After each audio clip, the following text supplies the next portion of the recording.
ओडिशा को 4 दिनिया गस्तरे आसिथिबा 16 अर्थ कमिशन अध्यक्ष डॉक्टर अरविंद पानागारिया नेतृत्व में द्वितीय दिन में श्रीक्षेत्र पुरी गस्तरे आसी प्रभु श्री जगन्नाथ दर्शन करिसेंति।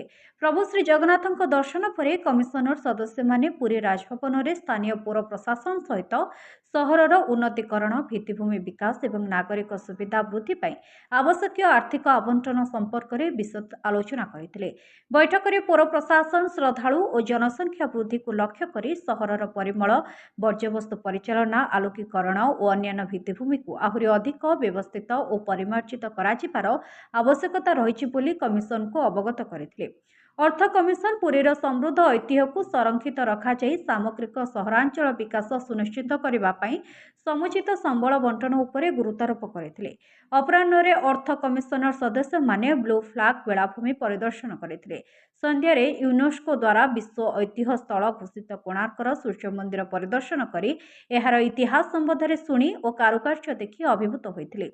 ओडिशा सरकार अर्थ विभाग प्रमुख शासन सचिव शाश्वत मिश्र पौर प्रशासक तथा नगर उन्नयन विभाग अतिरिक्त शासन अरिंदम डाकुआ पुरी जिलापाल सिद्धार्थशंकर स्वाई पुरी आरक्षी अधीक्षक विनीत अग्रवाल कमिशनर सदस्य आनी जर्ज मैथ्यू अजय नारायण झा डॉक्टर मनोज पंडा प्रमुख एक गस्त समय उपस्थित थिले।